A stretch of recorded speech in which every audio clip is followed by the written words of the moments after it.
Ƙasan Turkey ta ce ƙasar Isra'ila ne ta fara faɗa da ita, wato ina ganin ƙasar Isra'ila ne za ta sa a fara yaƙin duniya na uku.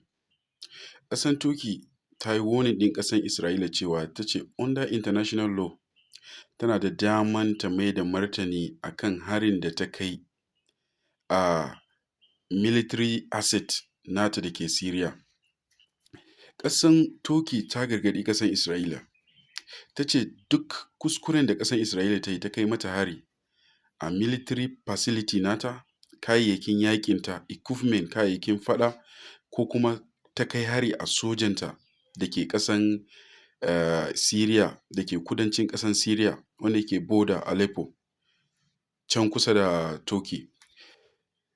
Ta ce wannan ba za su bari ba, za ta ɗauke shi kaman matsayin tsokanan faɗa ne, tana so ta yi faɗa da ita, don haka tana da dama under international law da ya ba ta daman cewa idan ƙasa ta kai mata hari ko a kayayyakin faɗanta, ko kuma a sojanta, ko kuma a base nata, to tana da dama under international law, dokan ƙasa da ƙasa a kan ita ma ta mai da martani, don haka tana da dama da za ta mai da martani wa ƙasar Isra'ila.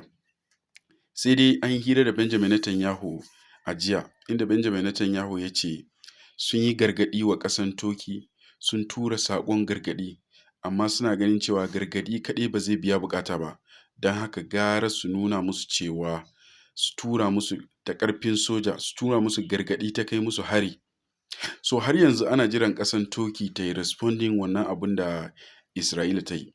To Isra'ila tana so ta jawo yaƙin duniya na uku.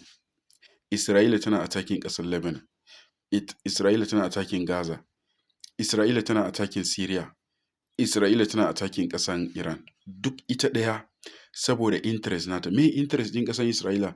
Shi ne Isra'ila ba ta son wani ƙasa ya zama yana da ƙarfin soja, ba ta son wani ƙasa ya zama yana da ƙarfin soja, ba ta son wani ƙasa ya zamana cewa sojansa yana da ƙarfin da zai iya attacking ɗinta, wato yana da ƙarfin da zai iya faɗa da ita.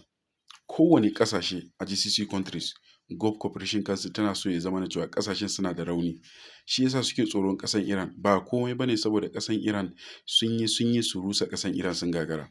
Sun kai hari a inda Iran take ƙera makamin drones da kuma missile, amma ba su gane asalin inda ƙasar Iran take ƙera makamin missile ba, underground ne. Sun kai hari suna tunanin cewa sun rusa duk wani military capabilities na ƙasar Iran, sai gashi kuma Iran tana da ƙarfi, ta nuna cewa za ta iya fighting ɗinsu, ba ma su ba ma za ta iya fighting ƙasar America.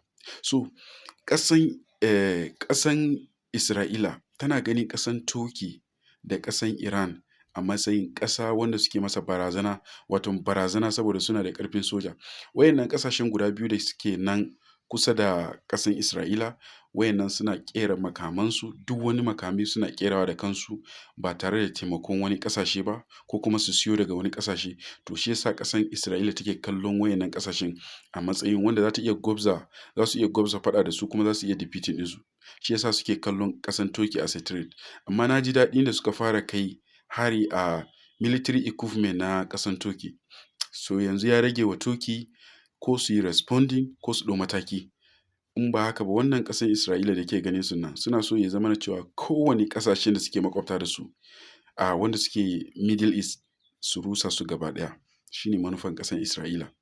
So wannan Isra'ila da ke kaman Lieutenant General na ƙasan Rasha ya yi warning cewa Isra'ila za ta sa yaƙin da take da ƙasar Iran, ƙasashen yamma su shigo ta, NATO su shigo ta, saboda abin da take so ne, tana so ta faɗaɗa wannan yaƙi, ya zamana cewa yaƙin ba nata kaɗai ba ne, yaƙin na America ne, yaƙin nata ne, yaƙin na NATO ne, yaƙin na ƙasashen duniya ne, ya zamana cewa yaƙin ya koma yaƙin duniya na uku. Abin da Isra'ila take so ta yi kenan. Allah ya sa mu dace.